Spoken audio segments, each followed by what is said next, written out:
Hi guys, Dr. Berg here. In this video, we're going to talk about how to burn belly fat step by step. Now, in a lot of other videos, I talk about specific parts of weight loss, how to burn fat, all different aspects. In this video, we're going to put everything together, okay?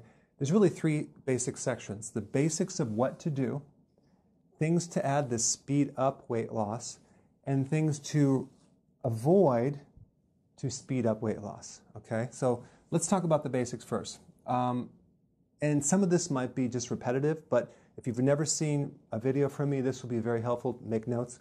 And I'll put videos down below for a lot of the summaries of other videos that you can get detailed information on each thing, because I've probably done videos on each separate item. Basics, 2 to 3 meals a day, okay? You can start with 3 meals, and then when you want to go to 2. You don't want to graze all day, because every time you eat, you spike this hormone that prevents weight loss called insulin, okay? So eating in general will stimulate that. So we want minimum 3 meals a day, or maximum 3 meals a day, minimum 2 meals a day. So some people go to 2, and I'll get more into that when we get into this next part right here, which is no snacking. So when you have 6 meals a day or 5 meals a day, and they're small and they're spread out, or you're snacking between meals, you're going to spike insulin. We don't want to do that.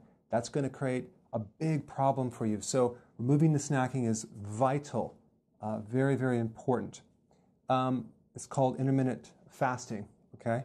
Now, right here, I suggest you start with 3 meals and then do that for a while, get into ketosis or fat burning, and then go to 2 meals if you can do it, unless you can't do it because you're working out hard and you need 3 meals a day. I would say it's 50-50. If you're sedentary, you can get by with 2 meals a day, and you will lose some serious weight in your midsection. Insulin is the hormone that is responsible for the midsection weight. So 3 meals, no snacking. Okay, as far as protein, 3 to 6 ounces based on your size, your stress level. You're going to need a little more protein. You don't want to go too much, because too much protein will stimulate insulin. Okay, 3 to 6 ounces per meal. Now, if you're not hungry for protein, let's say for dinner, then don't eat it. So, but this is kind of an average.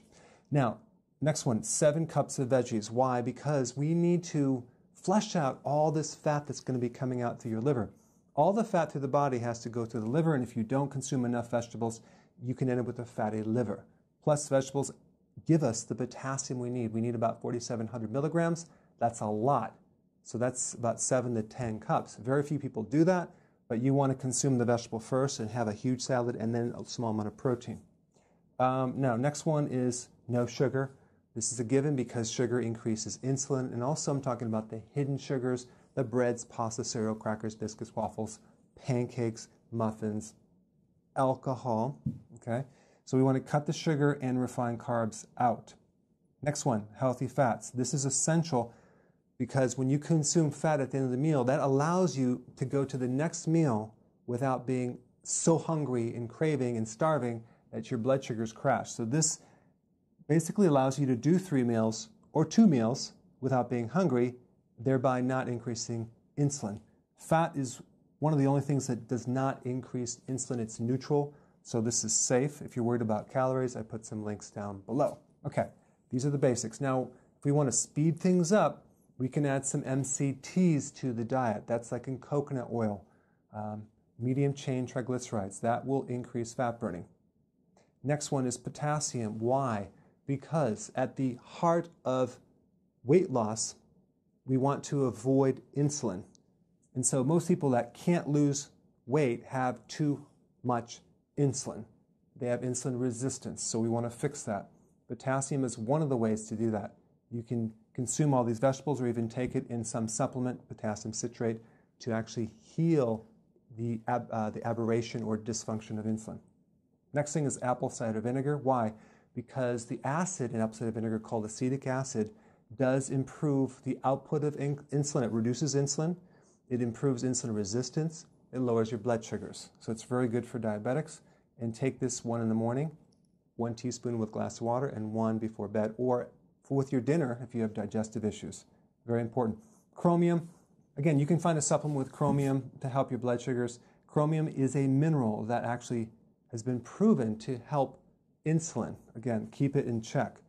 B vitamins, another key thing, especially vitamin B1, for regulating insulin control and improving insulin resistance. Nutritional yeast is your go-to.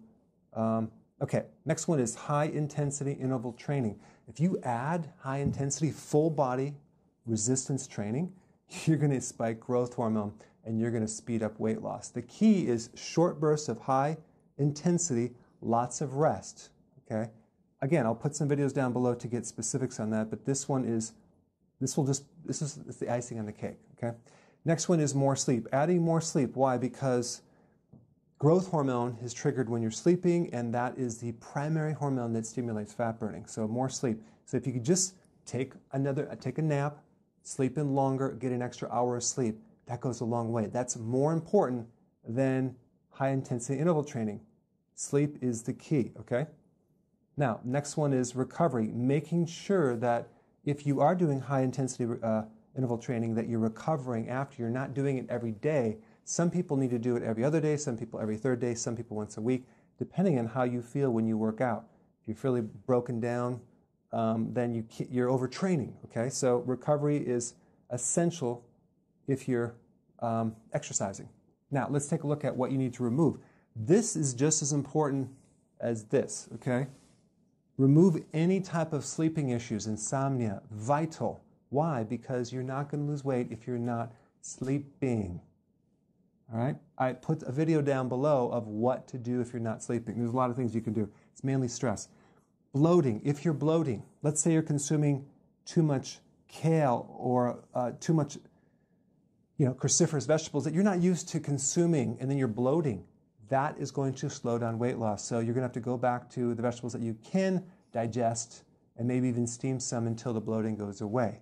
Also, people consume too many nuts. That can create bloating.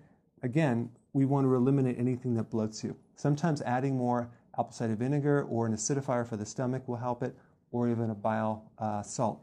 Purified bile salt. I'll put some links down below for bloating. Okay, menstrual cycle issues. If your cycle is 2 weeks out of the month, you're not going to lose weight because the high levels of estrogen. Estrogen blocks the thyroid.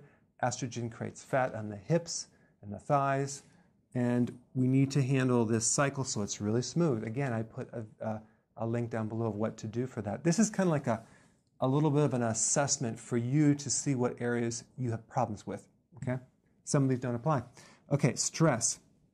Mainly, you want to get a list of all the people you know that stress you out and avoid them for a while. You want to avoid the news. You want to avoid stressful situations. You want to do certain activities. I recommend an acupressure for your body to pull stress out. You want to do everything you can do to enhance the reduction of stress because cortisol is triggered, and cortisol will stop your weight loss. So I will put some links down below. All right, MSG. What is that? Monosodium glutamate. That's in a lot of foods. Start looking at the labels. It's in, it's in even cottage cheese, unless it's organic. It's in all the fast food restaurants. I mean, all their foods. It's in Chinese foods, but it's hidden as modified food starch, okay? Again, I'll put a video down there, very important.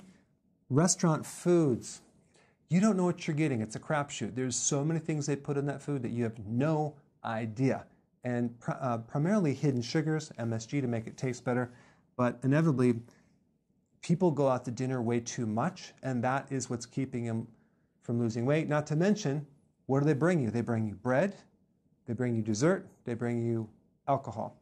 Okay, so it's really difficult to do this when you're going to restaurants.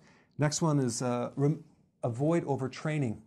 If you're at a boot camp or you're working out too hard and you're not recovering and you're not sleeping, you're not going to lose weight. You're going to lose muscle mass. So this is very, very important, especially when you start out because you're not used to it. Last thing is constipation. I have people that don't even go, maybe they go once a week or once every 2 weeks. That is a serious constipation problem, and that is going to stop your weight loss. Again, I have a lot of videos on getting to the root cause of that. Okay, I'll put them down below. So I just kind of summarize all the things that you need to look at in order to lose your stomach. It's comprehensive. Now you have the video as a checklist. Go ahead and apply this and put your comments below. Thanks so much for watching.